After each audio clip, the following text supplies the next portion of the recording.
when is something appropriate?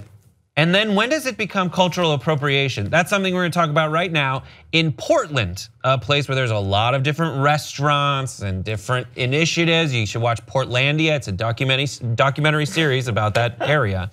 There was a taco truck that sprouted up. It's called Cook's Burritos, probably Cook's Burritos, and it started by Callie Wilgus and Liz Elsie Connolly.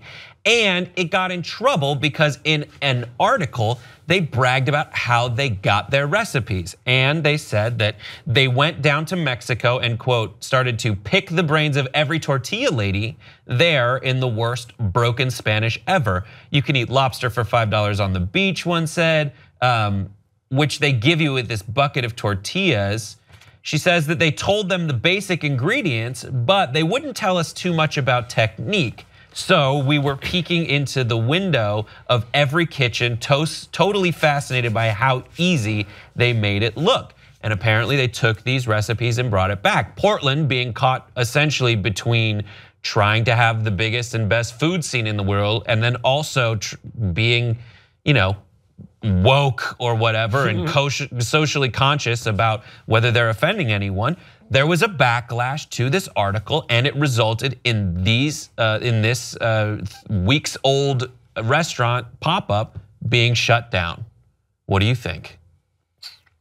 Yikes! I know, right? Chipotle, you're in for it. No, so I think cultural appropriation. Let's talk about the food. I mean, again, I'm from Albuquerque, New Mexico, where they have the best Mexican and New Mexican cuisine that has been handed down from years and years and generations of cultivation from the people that have been there. So I think food and is an amalgamation of inspiration and different things to, like, you have fusion restaurants that take and you take different parts to make this menu.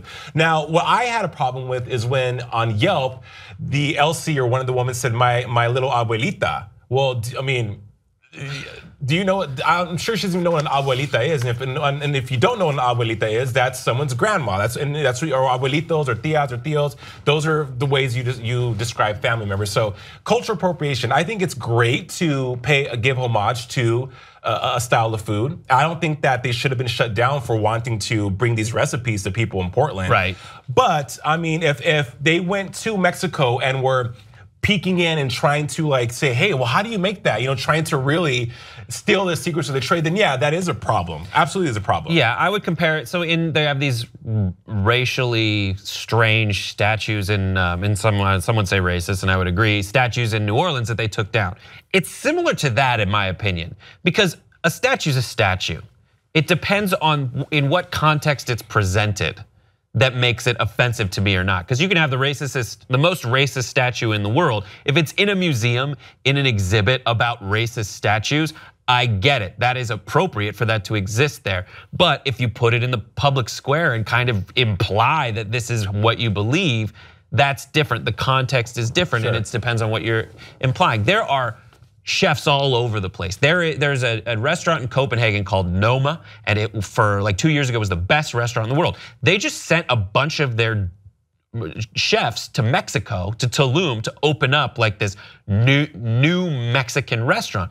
But what they're doing is studying with great reverence the way that they cook food in Mexico, and bringing in their influence of what they do, the crazy weird shit that they do at this restaurant in Copenhagen, and then they make something new out of it while all the time presenting that reverence of like, this food is awesome.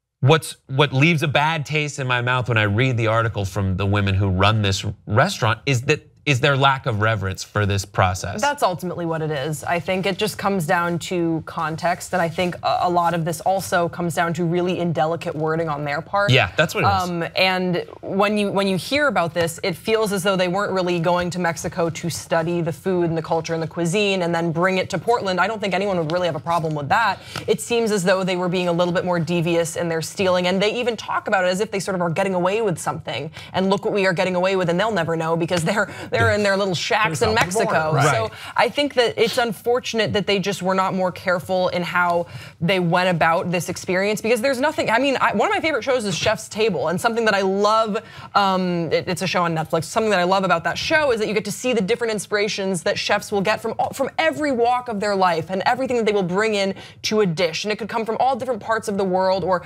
someone who they got a recipe from a friend's grandmother or something like that. And that's okay. No one's saying that you can't pull from different cultures, but the way in which they are saying that they did it, and the way that they expressed it in this article without any sort of reverence is what's rubbing a lot of people the wrong way. And so I understand there is a way to do this, to bring this type of cuisine, these amazing tortillas. I was just in Mexico. I know exactly the sort of $5 lobster on the beach that they're talking about. It's amazing. It's insane. You can't believe you're eating lobster for $5. But they're not doing it in the right way, and so it's unfortunate that this seems to have really blown up in their face, but that's kind of what you get. Well, and also I think, if you read the article too, there's been people feel that Portland is a super racist place and that there's a lot of cultural appropriation. And I think that's what added fuel to the fire, was that these women are essentially taking money from the people who are struggling there, that have these type of businesses to survive with their own, that are authentically either Filipino or Black or Hispanic. They're trying to make a living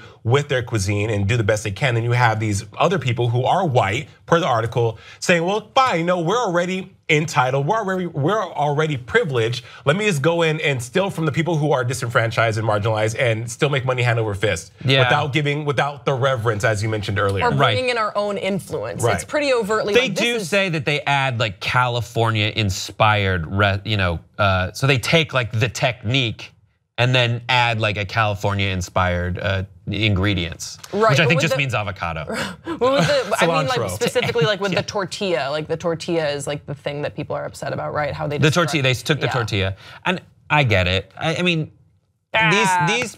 I don't think these are evil people who went and did it. I think I get annoyed by these people, this kind of person a lot, who just is like, oh my God, I don't even care how it tastes. I just want to be told that an abuelita inspired it. That would be amazing. And they're so caught up with like the branding of it. This is the other end of it. And it does take people like the Portland Mercury. I don't know if it's that big a deal. When I first heard it, I was like, listen, I can't make like taco night at my house. Right. Well, that's the thing, and that's another. I'm glad you pointed that out, is because sometimes these can sort of spiral into crazy witch hunts where they will go after people personally. And I think it's important that you say, Brett, that we all agree these are not evil people for doing this. And it's not that we're saying that this is the worst thing on the world that you can do, but we are allowed to critique an opening of a restaurant and how they branded themselves. We are totally allowed to critique that. Even though too, like there are commercials that are on brand with culture, like the Popeyes chicken commercials piss me and my brothers off, because it's always like, my Louisiana chicken, honey, oh, it's so good. It's like no one in New Orleans, at least I talk to, talks like that. Jason, I have always thought those John Baptiste talks like that. Those so bad. Always cracked me up, and I didn't know why until I just saw you do that. Yes, honey, my chicken is so fried to golden Southern Louisiana. It's the fucking worst. My stereotype is so stereotyped. Right,